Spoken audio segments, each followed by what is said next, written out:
읽어볼게요. 항상 하나님의 은혜 가운데 있으라라는 제목으로 오늘 말씀을 증거합니다.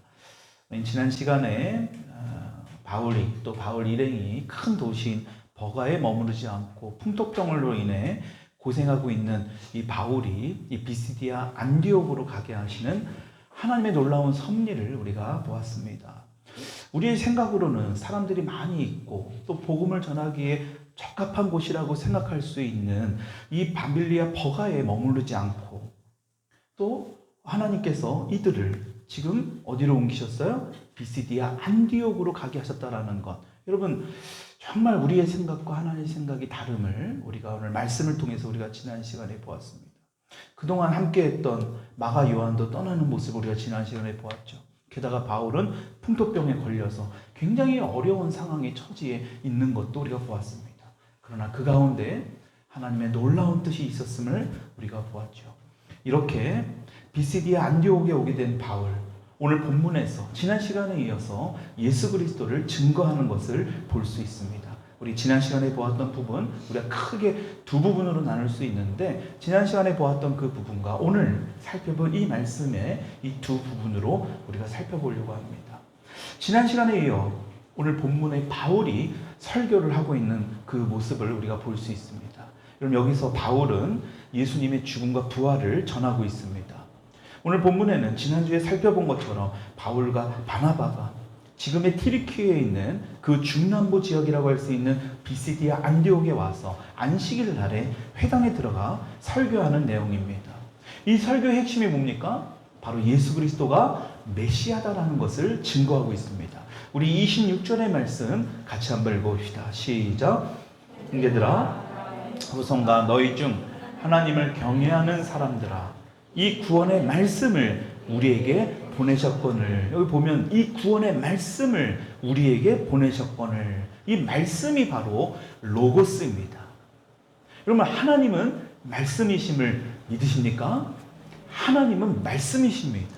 그래서 말씀으로 하늘과 땅을 창조하셨어요. 말씀으로 빛이 있으라 하시니까 진짜 빛이 생겨졌습니다. 그래서 요한복음에 보게 되면 이 말씀이 인간의 육신을 입고 오신 예수님이라고 증거하고 있는 거예요. 여러분, 그래서 예수님을 믿는 것은 하나님의 말씀을 믿는 것이고 하나님의 말씀을 믿는 것이 바로 예수님을 믿는 것을 말하는 거예요. 그러니까 하나님의 말씀이 곧 예수님입니다. 여러분, 그런데 당시 예수님을 만난 그 유대인들의 반응이 어떠했는가? 우리 27절의 말씀 같이 읽어봅시다. 시작. 예루살렘에 사는 자들과 그들 관리인들이 예수와 및 안식일마다 외우는 바 선지자들의 말을 알지 못함으로 예수를 정죄하여 선지자들의 말을 응하게 하였도다. 그럼 유대인들이 안식일 때마다 회당에 모여서 모세의 율법과 선지자들의 글을 크게 큰 소리로 낭독했습니다. 여러분, 그런데 정작 말씀이신 예수님을 정죄하며 죽이고 말았다라는 거예요. 여러분, 그래서 예수 그리스도의 고난을 예언한 하나님의 말씀대로 응하게 되었다라는 것을 지금 말씀하고 있는 겁니다.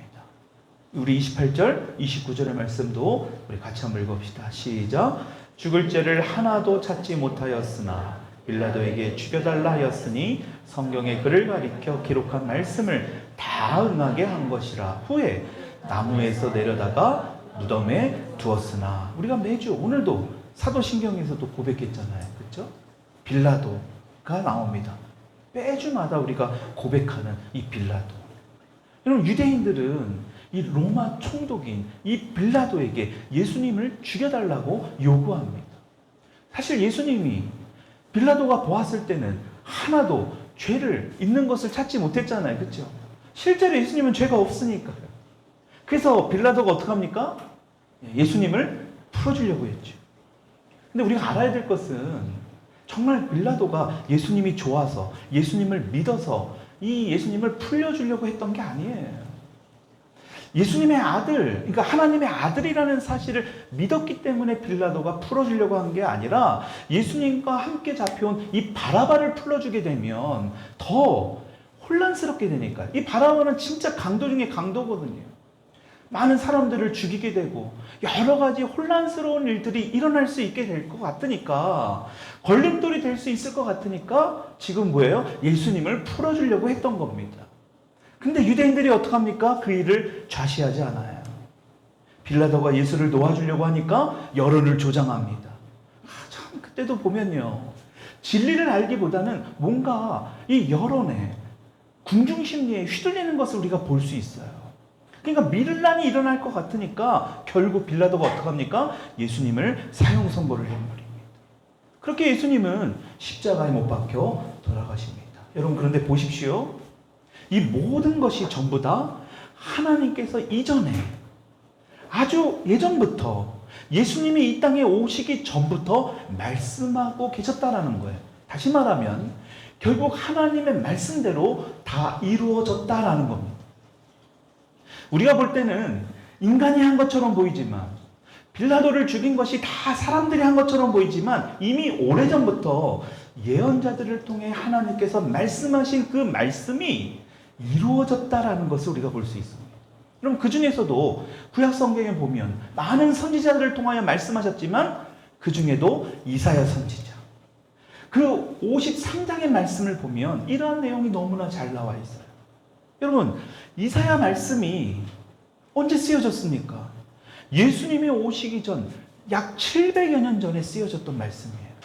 그런데 중요한 것은 700년 전, 7년 전도 아니고 70년 전도 아니고 700년 전의 말씀이 한치의 오차도 없이 그대로 예수님께서 이 땅에서 고난을 당하시고 죽으셨다라는 것. 여러분, 하나님의 계획은 이 악한 사람들을 통해서도 반드시 이루어진다라는 것을 우리가 볼 수 있다라는 겁니다. 여러분, 이것은 무엇을 의미합니까? 그러면 인간이 아무리 악을 행하여도 결국 모든 것은 하나님의 뜻에 달려 있다라는 것입니다. 그럼 지금도 똑같아요. 하나님이 지금 하나님을 믿고 따르는 사람들을 통해서나 믿지 않는 사람들을 통해서나 하나님은 반드시 그 하나님의 말씀을 이루시는 분이라는 것. 여러분, 믿으시면 다 아멘 하시기를 축복합니다. 하나님은 반드시 이루세요. 다시 말하면 이 세상의 모든 사람들을 통해서 하나님의 뜻을 이루시는 분이 바로 우리 하나님이에요. 그러니까 우리는요, 하나님의 뜻을 이루는 도구일 뿐이다라는 거예요. 하나님의 도구. 근데 이 하나님의 도구는 딱 두 종류로 나누어집니다. 오늘 본문에 나오는 사도 바울처럼 하나님의 말씀을 이루는 선한 도구의 사람이 있는 반면에, 오늘 또 본문에 나오고 있는 그 유대 지도자들처럼 똑같이 하나님의 말씀을 이루는 도구로 쓰임받은 것처럼 보이지만 결국 악하게 쓰임받는 사람. 여러분, 이 두 부류로 나누어지게 된다는 거예요. 악하게 쓰임받는다면, 여러분, 우리가 좀 전에 보았던 본디오 빌라도처럼 우리는 망하게 되는 거예요.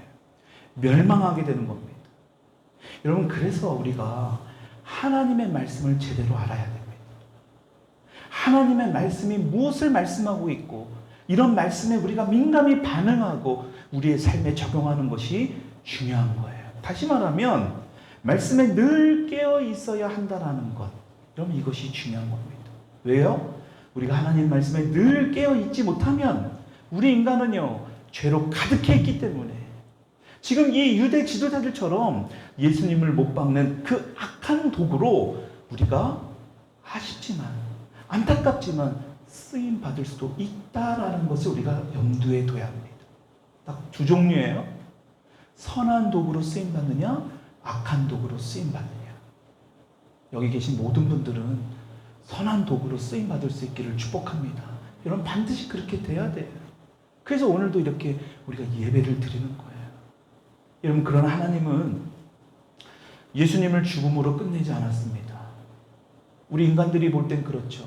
죽는 것 다 끝난 거예요. 그렇게 생각합니다. 죽는다 생각하면 그냥 우리는 다 끝났다고 생각합니다. 근데 그럼 우리 인간의 입장에서 보는 거지, 하나님의 입장에서 본다면 죽음은 결코 끝이 아니에요. 그래서 우리가 30절, 31절의 말씀을 봐야 합니다. 같이 읽읍시다. 시작. 하나님이 죽은 자 가운데서 그를 살리신지라. 갈릴리로부터 예루살렘에 함께 올라간 사람들에게 여러 날 보이셨으니 그들이 이제 백성 앞에서 그의 증인이라. 여러분 보십시오. 누가 살리셨다고요? 예수님을 하나님께서 살리셨다. 부활하셨다라는 거예요. 여러분 이것이 하나님의 능력이에요. 그것을 본 많은 증인들이 있다라는 것을 지금 바울이 이야기하고 있는 거예요. 우리도 조상들에게 주신 약속을 너에게 전파하노니. 이어서 32절에 이렇게 이야기해요. 같이 한번 읽어볼까요? 시작. 우리도 조상들에게 주신 약속을 너에게 전파하노니. 여러분 여기서 보니까 우리도 누구를 가리킵니까? 바로 바울과 바나바를 가리킵니다. 그러니까 우리도 라는 말은 뭐예요? 우리도 이전에는 너희와 똑같은 생각을 하던 그런 사람들이었다는 거예요. 어떤 똑같은 생각?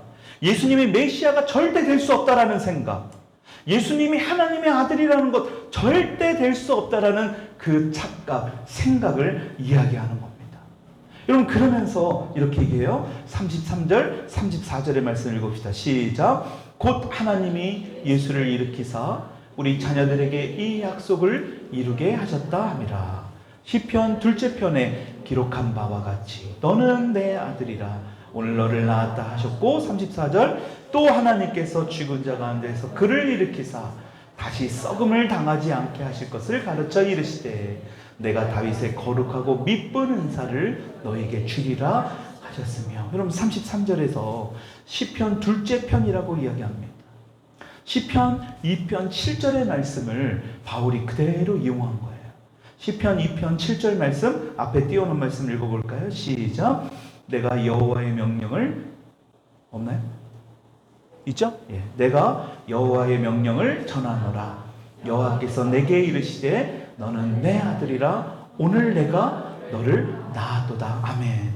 시편 2편 7절의 말씀을 그대로 사도 바울이 인용해서 지금 설교하는 거예요. 내가 너를 낳았다. 누구를 말씀하고 있습니까? 하나님의 아들 예수 그리스도를 말합니다. 그러니까 예수님은 단순한 인간이 아니라 하나님의 아들이라는 것을 지금 말씀하고 있어요. 그러니까 그냥 우리가 생각하는 그냥 사람의 모습으로 온 것이 아니라 하나님의 아들이라는 것. 그러면서 34절 이사야서 55장 3절의 말씀을 인용한 것입니다. 이사야서 55장 3절의 말씀 앞에 띄워놓은 말씀을 읽어봅시다. 시작. 너희는 귀를 기울이고 내게로 나아들으라. 그리하면 너의 영혼이 살리라. 내가 너희를 위하여 언약을 맺으리니 곧 다윗에게 허락한 확실한 은혜니라. 오늘 본문 말씀과 약간 좀 다른 것 같죠? 다르지 않습니다. 왜냐하면 히브리어로 된 그 구약 성경을 지금 헬라어로 번역한 것이기 때문에 좀 달라 보이긴 해도 같은 의미입니다. 그러면서 35편, 오늘 35절, 37절까지의 말씀, 우리 또 다른 시편에 그 부분부터 읽어봅시다. 시작. 또 다른 시편에 일렀으되 주의 거룩한 자로 썩음을 당하지 않게 하시리라 하셨느니라. 다윗은 당시 하나님의 뜻을 따라 섬기다가 잠들어 그 조상들과 함께 묻혀 썩음을 당하였으되 하나님께서 살리신 이는 썩음을 당하지 아니하니라. 여러분 여기도 보면 또 다른 시편 16편 10절의 말씀을 인용한 겁니다. 여러분 보십시오. 다윗은 너희들이 위대한 왕이라고 생각했던 그 다윗도 결국엔 뭐예요? 죽어서 땅에 썩어졌다라는 거예요. 그런데 예수님은요, 하나님의 아들인 예수님은, 하나님께서 살리신 예수님은 썩음을 당하지 않았다라고 이야기하는 겁니다. 여러분 보세요. 바울이 계속해서 지금 뭐예요? 구약 성경의 말씀을 인용해서 설교하고 있습니다. 그러니까 말씀이 사도 바울에게는요, 그 당시엔 구약 성경밖에 없었잖아요. 이 구약 성경의 말씀이 사도 바울에게는요, 너무나 많이 알고 있었던 거예요. 그러니까 하나님의 말씀으로 그냥 충만하게 되어 있었다라는 것을 우리가 볼 수 있는 거예요. 다시 말씀드리지만 우리가 하나님의 말씀을 붙들고 살아야 되는 이유가 바로 이거예요. 우리의 생각이 아니라, 우리의 경험이 아니라 하나님의 말씀을 통해서 지금 이 사람들에게도 지금 설교하고 있잖아요. 이 보통 사람들이 아니거든요. 성경 말씀에 능통한 사람들이거든요. 여러분 그런데도 사도 바울은요 거기에 굴하지 않습니다. 자신의 생각을, 자신의 경험을 이야기하지 않아요. 기록된 하나님의 말씀, 그 진리의 말씀을 토대로 지금 설교 말씀을 합니다. 여러분 이렇게 모든 것이 구약 성경에 나온 대로, 기록된 대로 이루어진 것을 지금 요목조목 설명하고 있잖아요. 그리고 이제는 십자가와 부활이 이 말씀을 듣고 있는 지금 회중에 있는 이 유대인들, 이 사람들과 무슨 관계가 있는지를 말하고 있습니다. 38절부터 39절. 그래서 그러므로 라고 시작합니다. 같이 읽읍시다. 시작. 그러므로 형제들아 너희가 알 것은 이 사람을 힘입어 죄사함을 너희에게 전하는 이것이며 또 모세의 율법으로 너희가 의롭다 하심을 얻지 못하는 모든 일에도 이 사람을 힘입어 믿는 자마다 의롭다 하심을 얻는 이것이라. 여러분 보십시오. 38절에 이 사람을 누구를 가리키고 있습니까? 이 사람은 바로 예수님이에요. 예수님께서 십자가에 달려 죽으시고 부활하심으로 우리가 죄사함을 받을 수 있는 것인데 바로 우리가 어떻게 했을 때 그분을 힘입어 믿을 때에 의롭다함을 얻는 것이다. 그 예수님을 힘입어 믿을 때에 우리는 의롭다함을 얻을 수 있는 것이다. 여러분 이것이 바울 선교의 핵심이자 결론입니다. 우리가 로마서 말씀도 바로 이것이 핵심이에요. 믿음을 통해 의롭다함을 얻는 것이다. 여러분 그걸 우리가 네 글자로 뭐라고 얘기해요? 한번 따라 하십시다. 이신칭의. 이신칭의라고 합니다. 믿음을 통해 얻는 것이 바로 의롭다함을 얻는 거예요. 우리가 도덕적인 행동, 율법을 지키는 행위 이게 아니라 오직 예수 그리스도를 믿는 그 믿음 그거 하나만으로 너희는 죄가 없다. 의롭다함을 인정받는다라는 것입니다. 여러분 그런데 바울이요. 이 설교를 마치면서 지금 그러므로 하면서 아주 중요한 부분을 언급했잖아요. 그런데 그 다음 40절, 41절의 말씀을 보니까 뭔가 좀 이상한 메시지를 전합니다. 그런즉 한번 읽어볼게요. 40절, 41절 시작. 그런즉 너희는 선지자들을 통하여 말씀하신 것이 너희에게 미칠까 삼가라. 일러스되 보라 멸시하는 사람들아 너희는 놀라고 멸망하라. 내가 너희 때를 당하여 한 일을 행할 것이니 사람이 너에게 일러줄지라도 도무지 믿지 못할 일이라 하였느니라 하니라. 그럼 보세요. 지금 사도 바울이 유대인들과 지금 이곳에 있는 경건한 이방인들을 상대하기 때문에 구약 성경의 말씀을 계속 인용했다고 그랬잖아요. 여러분 그런데 40절 전의 말씀과 지금 우리가 읽은 40절, 41절의 말씀이 연결이 뭔가 매끄러워 보이지 않아 보입니다. 지금 40절, 41절의 말씀은 하박국서 말씀을 인용한 거예요. 하박국 1장 5절의 말씀을 인용한 것인데 이 말씀의 내용이 뭐냐? 한마디로 이런 겁니다. 너희 믿지 못하는 자들아, 깨닫지 못하는 자들아, 멸망할 것이다. 뭔가 굉장한 저주 섞인 말투 아닙니까? 살아날 것이다, 회복될 것이다가 아니라 망할 것이다. 이 메시지를 지금 하고 있는 겁니다. 여러분 하박국서, 여러분 하박국서를 지은 이 하박국 선지자, 예수님이 오기 6세기 전에 남유다가 망하기 직전에 활동했던 선지자입니다. 여러분 당시 남유다는요, 하박국 선지자가 있었을 그 남유다는 그 당시에 굉장히 영적으로 타락했습니다. 우상 숭배를 행하고요. 악인이 판을 치고요. 의로운 사람들을 괴롭혔습니다. 한마디로 악인들이 잘 사는 것처럼 보여지는 시대가 바로 그런 시대였어요. 오히려 의인이 고통받는 시대였다는 거예요. 여러분 그래서 이를 지켜본 이 하박국이요. 보다 못해 하나님께 호소하고 한탄하는 그 내용이 바로 이 하박국이 나오는 거예요. 그래서 하박국서 1장 2절로 4절의 말씀 여호와여 이 부분부터 한번 같이 읽어볼까요? 시작. 여호와여 내가 부르짖어도 주께서 듣지 아니하시다니 어느 때까지일까? 내가 강포로 말미암아 외쳐도 주께서 구원하지 아니하시나이다. 어찌하여 내게 죄악을 보게 하시며 폐역을 눈으로 보게 하시나이까? 겁탈과 강포가 내 앞에 있고 변론과 분쟁이 일어났나이다. 이러므로 율법이 해이하고 정의가 전혀 시행되지 못하오니 이는 악인이 의인을 에워쌌으므로 정의가 굳게 행하여졌음이니이다.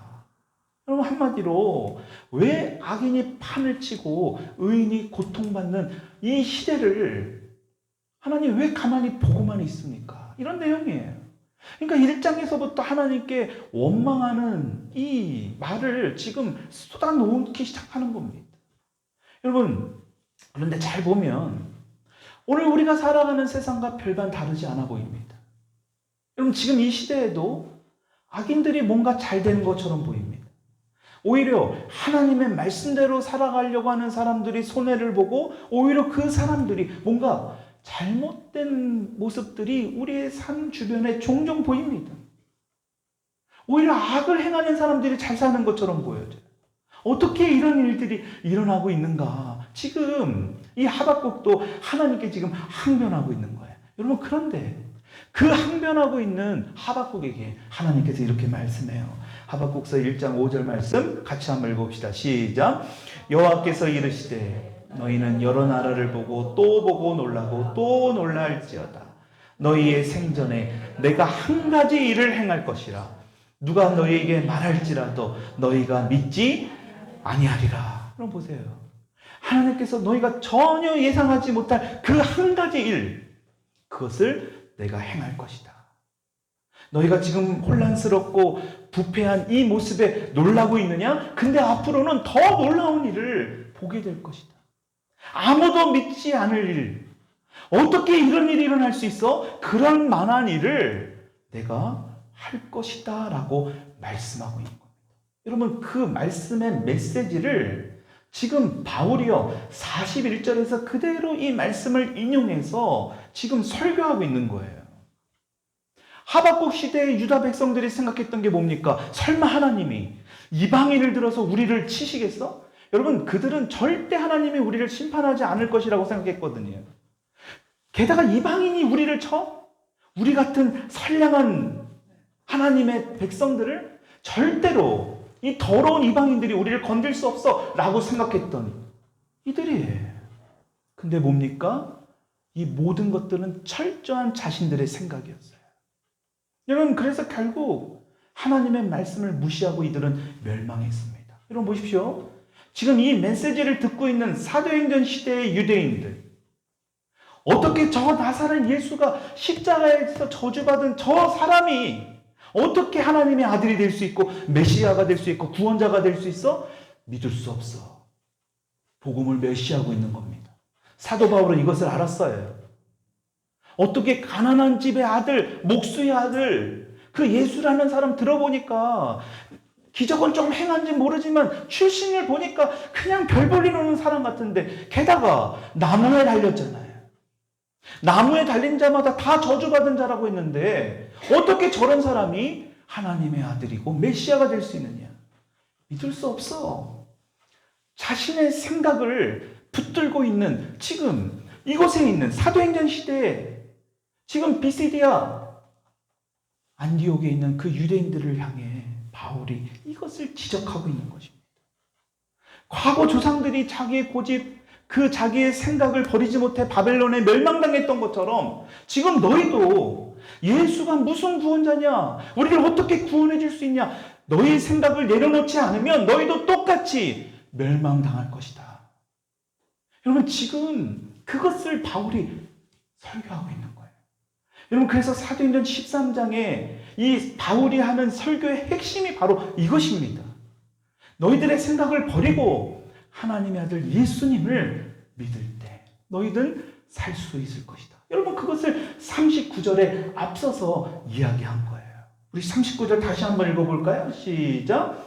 또 모세의 율법으로 너희가 의롭다 하심을 얻지 못하던 모든 일에도 이 사람을 힘입어 믿는 자마다 의롭다 하심을 얻는 이것이라. 너희들의 생각을 버려야 된다라는 거예요. 하나님의 아들 예수님을 너희들이 비로소 믿을 때에 너희들은 살 수 있게 될 것이다. 이로 의롭다함을 얻을 수 있다. 여러분, 그것을 바울은 지금 강조하고 있는 겁니다. 지금 이 메시지를 들은 이 비시디아에 있는 안디옥 사람들 얼마나 충격이었겠습니까? 아니, 자신들이 그렇게 존경하고 있는 지금 다윗도 죽었다라고 얘기합니다. 썩어 없어졌다고 얘기합니다. 근데 예수 그리스도가 하나님의 아들이고 구원자라고 지금 이야기하니까요. 이 비시디 안디옥에 있는 그 많은 유대인들, 경건한 이방인들이 얼마나 큰 충격이었겠습니까?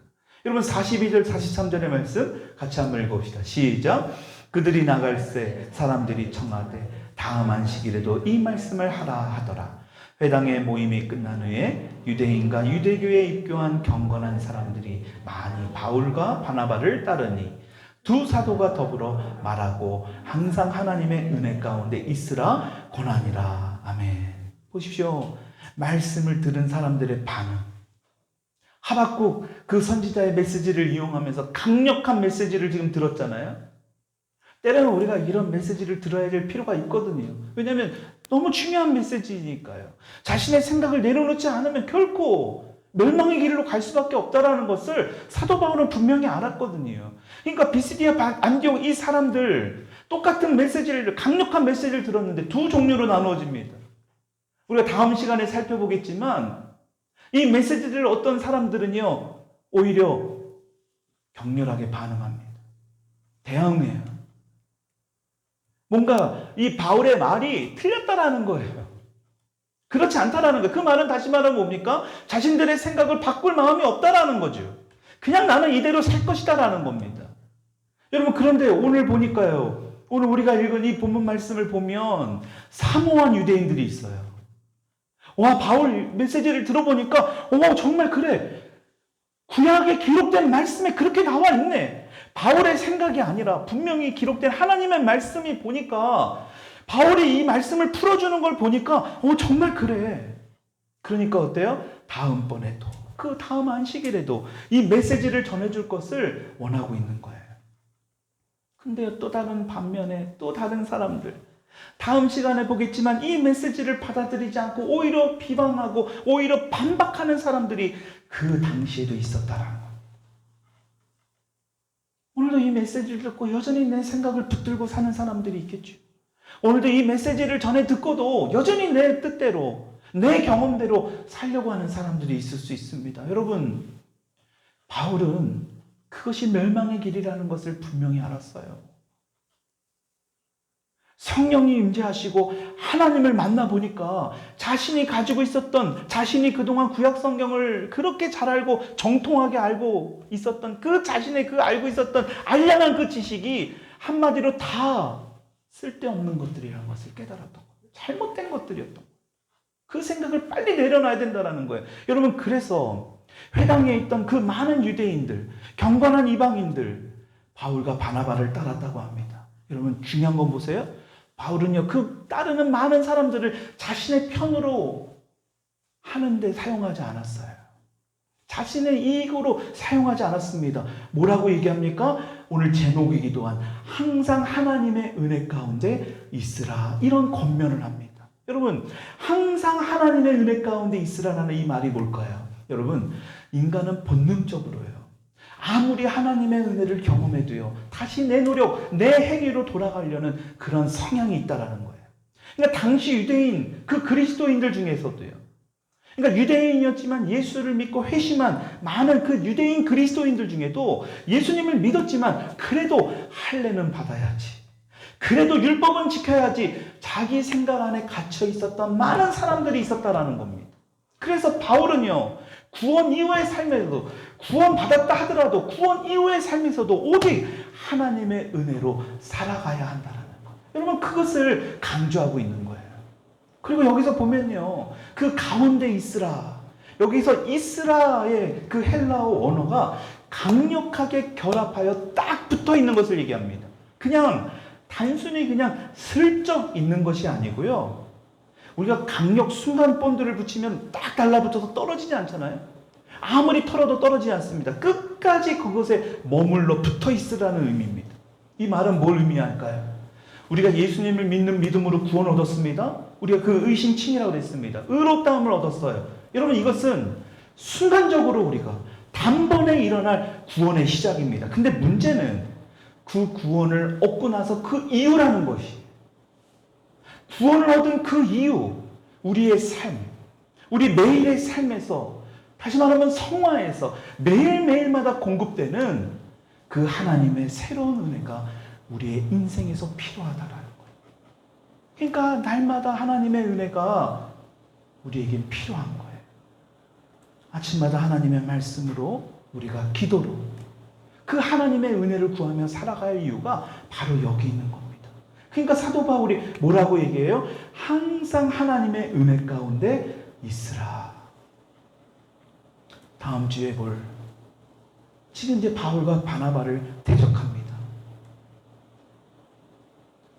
유대인들이 이제는 회심하게 되면요, 이들에게 엄청난 공격을 받을 것이 뻔합니다. 아마도 유대교에서 출교당할 수도 있습니다. 많은 핍박과 고난을 받을 수 있어요. 그러니까요, 바울이요, 하나님의 은혜 가운데 있으라고 권하는 거예요. 하나님의 은혜 가운데 딱 달라붙어 있어야만 이 어려운 고통과 고난을 너희들이 이길 수 있다. 내 생각과 내 의지와 내 힘으로는 결코 이길 수 없다라는 것을 사도 바울이 이 비시디 안디옥에 있는 그 유대인들 중에 예수 그리스도를 주님으로, 그 예수 그리스도가 나의 주인이시고 메시아이시고 하나님의 아들이라고 고백하고 따르기로 결단하는 그 사람들, 다시 말하면 오늘 이곳에 모인 저와 여러분들에게 똑같은 이 메시지를 하는 거예요. 그래서 제가 오늘 하나님께서 우리에게 주시는 이 메시지의 가장 중요한 게 바로 이겁니다. 항상 하나님의 은혜 가운데 거해야 된다는 것.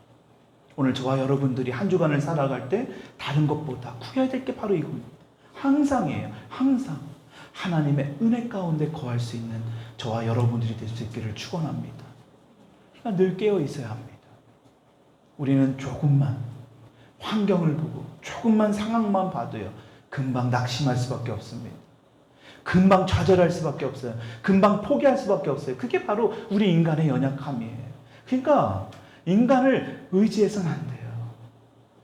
아무리 믿을 수 있는 사람이라 할지라도요, 나중에 상황에 따라 변화되는 것들을 우리가 보잖아요. 그러니까 어때요? 거기에 배신당하고 상처받아서 우리만 아픈 거예요. 우리만 힘든 겁니다. 여러분, 그런데 결코 변함없으시고 신실하신 그 하나님께서 사도 바울을 통해서 말씀하신 이 메시지가 바로 이겁니다. 항상 하나님의 은혜 가운데 너희들이 딱 달라붙어 있어야 한다. 여러분, 그 방법을, 그 진리의 말씀을 오늘 우리에게 주신 줄 믿습니다. 여러분, 그렇다면 우리도 그렇게 해야 돼요. 항상 하나님의 은혜 가운데 하나님의 진리의 말씀을 붙들고 살아가는 저와 여러분 되기를 축원합니다. 상황은 보지 마십시오. 아무리 그런다 할지라도 변화되지 않습니까? 여러분, 오늘 하박국 선지자를 통하여 하나님이 주신 메시지가 뭐예요? 더 놀라운 일들이 있을 거라는 거예요. 지금으로서는 도저히 이해할 수 없는 일들, 하나님은 이미 다 계획하신 줄 믿습니다.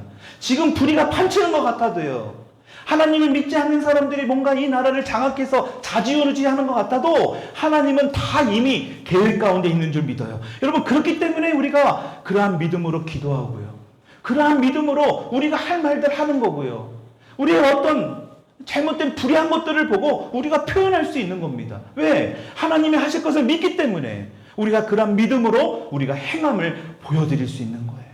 여러분, 그러니까 결코 좌절하지 마십시오.